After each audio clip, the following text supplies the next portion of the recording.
नमस्कार. चला तर मी कल्पना माझ्या यूट्यूब चॅनल तुम्हा सर्वांचं मनापासून खूप खूप स्वागत आहे.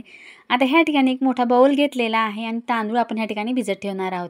जे की सुट्टी असली की मुलांना काहीतरी नवीन खायला आवडतं. रोज चपाती भाजी डब्याला तेच नेऊन नेऊन खूप बोर झालेले असतात.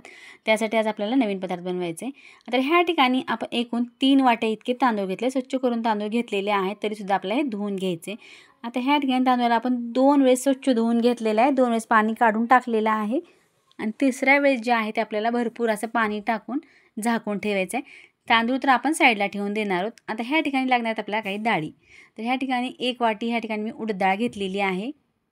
छोट्या वाटीनं आपण ह्या ठिकाणी मुगाची डाळ घेतलेली आहे आणि त्याच वाटीनं आपण ह्या ठिकाणी तूर डाळ घेतलेली आहे आणि चना डाळ घ्यायचं आहे.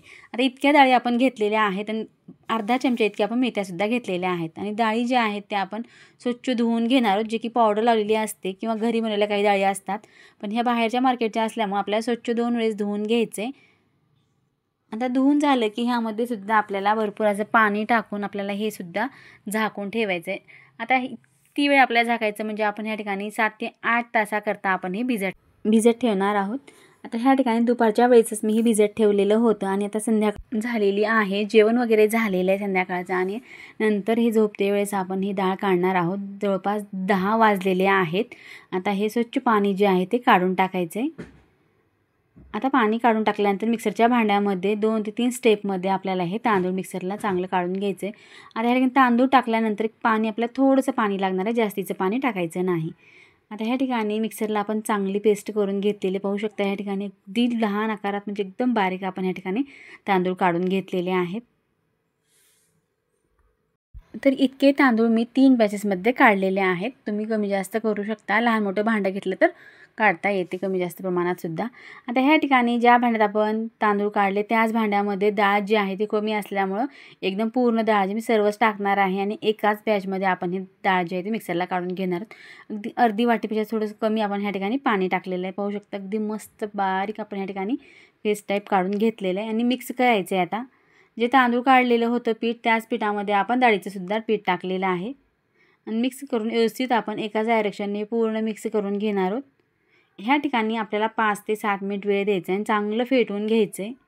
कारण आपण ह्या ठिकाणी सोडा वगैरे काहीच वापरणार नाही. थंडी असलं तरीसुद्धा आपलं पीठ जे आहे चांगलं फॉर्मेट होणार आहे, चांगलं फुगणार आहे. बिना सोड्याचं सुद्धा आपण छान पदार्थ बनवू शकतो. आता ह्या ठिकाणी मिक्स करून झाल्यानंतर आपण वरती प्लेट ठेवलेली आहे. आता सकाळी नंतर पाहू शकता ह्या ठिकाणी इतकं छान पीठ जे आहे ते फॉर्मेट झालेलं आहे. मी रात्री काय केलं दुसऱ्या भांड्यामध्ये ओतून ठेवलं आहे, कारण भांडं कटाकटी होतं त्यामुळे जास्त पीठ जर फुगलं तर वर येऊन उतू येतं.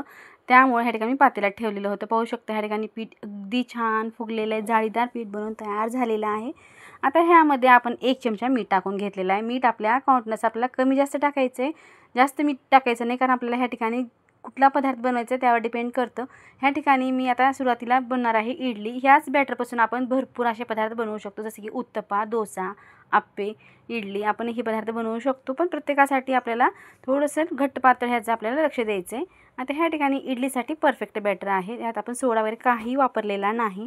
इडलीचे प्लेट घेतलेले आहेत, त्याला आपल्याला सुरुवातीला तेल लावून घ्यायचं आहे. आता सर्व प्लेटला मी तेल लावून घेईन आणि तेल लावून घेतल्यानंतर एक एक पळी इतकं आपल्याला ह्यामध्ये पीठ टाकून द्यायचं.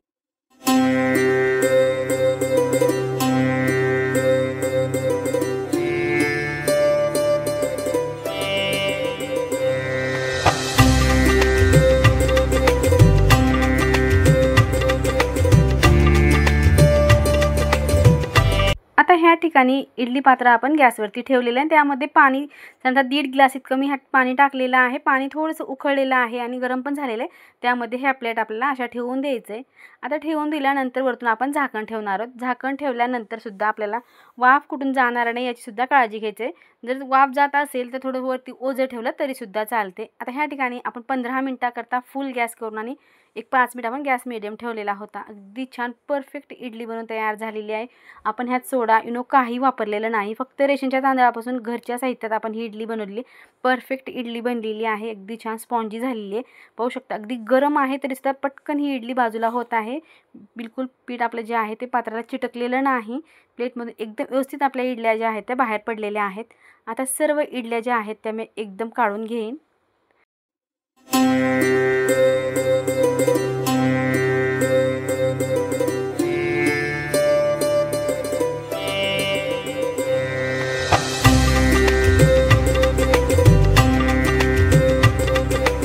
ह्या ठिकाणी सर्व इडल्या ज्या आहेत त्या काढून झाल्यात. अगदी छान गरमागरम वाफेदार आणि स्पॉन्जी इडल्या बनवून तयार झाल्यात. अगदी हलक्या, असं वाटणार सुद्धा नाही की आपण हे घरी बनवले आहेत. जसे की आपण नेहमी हॉटेलमधल्या कुठल्याही खातो तेव्हा अगदी छान स्पॉन्जी जाळीदार जे इडल्या असतात त्याच पद्धतीने आपण आज घरी बनवलेल्या आहेत.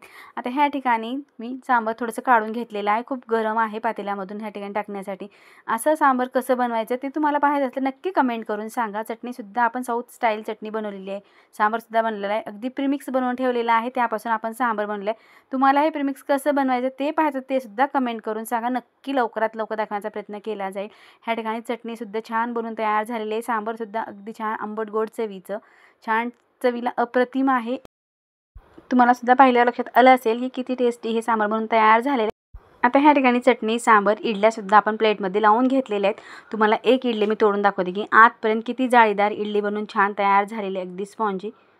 आता ह्या ठिकाणी आपण इडली तोडून चटणी आणि सांबारसुद्धा टेस्ट करून पाहणार आहोत की कसं झालं आहे. अगदी स्पॉन्जी आणि जाळीदार आपली इडली बनवून तयार झालेली आहे. अगदी छान, टेस्टला सुद्धा अप्रतिम असं सांबारसुद्धा तयार झालं आहे. आपण ते सुद्धा टेस्ट करून पाहणार आहोत आणि चटणीसोबत सुद्धा आपल्याला इडली जी आहे टेस्ट करून पाहायचे. तुम्हाला इडली सांबार चटणी कशी वाटली नक्की कमेंट करून सांगा. व्हिडिओ पाहिल्याबद्दल धन्यवाद. पुन्हा भेटूया अशाच एका नवीन रेसिपीसोबत.